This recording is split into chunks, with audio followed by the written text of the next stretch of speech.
Hey guys, this is Fundom on Wanchopagama. Tonight on Imbewu. Nomsa begged her ancestor to bring his things that belongs on her. She asked her grandmother to help her. While Zagiti asked Kulego who he sent the video. And Kulego refused the suspicions that he does not send anyone the video of the Tulele accidents. While Shira encouraged Tando to cook another delicious meal with the intentions of her stealing more of her receipts.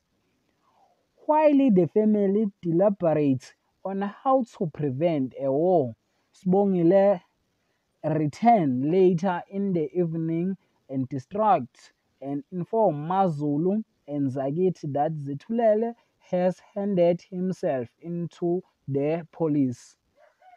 While Mzwandile wants the revenge on the Pengu family. That is for tonight. Thanks for watching. Don't forget to like and comment and subscribe. Therefore, thanks.